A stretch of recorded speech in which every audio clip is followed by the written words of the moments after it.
Vijay TV ரசிகர்கள் எல்லாருக்கும் ஒரு ஷாக்கிங்கான அப்டேட் வெளியாயிருக்கு. ரொம்ப வருஷமா குடும்ப ரசிகர்களின் மனசை கவர்ந்த டிஆர்பியில் கலக்கிட்டு வரும் பாண்டியன் ஸ்டோர் சீரியல் பற்றி தான் நம்ம பார்க்க போறோம். 2018 ஆண்டு அக்டோபர் 1 தொடங்கப்பட்ட சீரியல் தான் பாண்டியன் ஸ்டோர்ஸ் 2. இந்த சீரியலை 1348 எபிசோடுகளை கடந்து பேராதரவை பெற்றது. அதுக்கப்புறமா 2023 அக்டோபர் 23 இந்த சீரியலை முடிச்சிருந்தாங்க.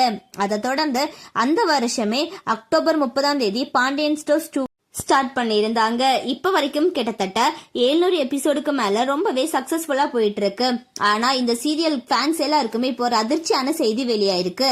அதாவது பாண்டியன் ஸ்டோர்ஸ் 2 சீரியல் முடிய போகிறதா ஒரு செய்தி வெளியாயிருக்கு. கதையோட இறுதி கட்டத்துல பாண்டியன் குடும்பமும் முத்துவேல் குடும்பமும் ஒன்னு சேர போகிறதா சொல்லப்படுது. ஏற்கனவே முத்துவேலுக்கு கேன்சர் இருக்கிற செய்தி பாண்டியனுக்கு தெரியும். ஆனா கதிர் இப்ப ஜெயில இருக்காரு. அவர் வெளியே கொண்டு வரதுக்காக முத்துவேல் போலீஸ் கிட்ட எல்லா உண்மையுமே சொல்லிடுவாரு. அதுக்கப்புறமா இந்த 2 குடும்பமும் சேர்ந்து ஒன்னா இருக்கிற மாதிரி கதைக்களம் முடிய போகிறதா சொல்றாங்க. இந்த சீரியல்ல இருக்க யாருமே இதை அபிஷியலா கன்ஃபார்ம் பண்ண கிடையாது. இந்த செய்தி எந்த அளவுக்கு உண்மை அப்படின்னு சொல்லி தெரியல. இதுக்கிடையில விஜய் டிவில புதுசா லட்சுமி மெஸ் அப்படின்னு சொல்லி ஒரு சீரியல் தொடங்க போகுது. பாண்டியன் ஸ்டோர்ஸ்ல மல்லிகை கடையை மையமா வச்சுதான் கதைக்களத்தை கொண்டு போயிருந்தாங்க.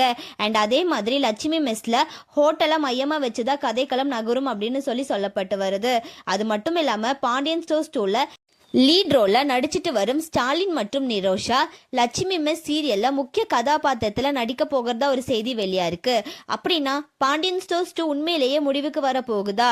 இந்த சீரியல் முடிஞ்சா உங்களுக்கு வருத்தமா இருக்கு அப்படின்னு சொல்லி கமெண்ட்ல சொல்லுங்க. அது மட்டும் இல்லாம லட்சுமி மெஸ் சீரியலுக்கு நீங்க எவ்வளவு ஈகரா வெயிட் பண்றீங்க அப்படின்னு சொல்லி கமெண்ட்ல சொல்லுங்க. அண்ட் இந்த மாதிரியான அப்டேட்ஸ்க்கு நம்மளோட சேனலை சப்ஸ்கிரைப் பண்ணிக்கோங்க.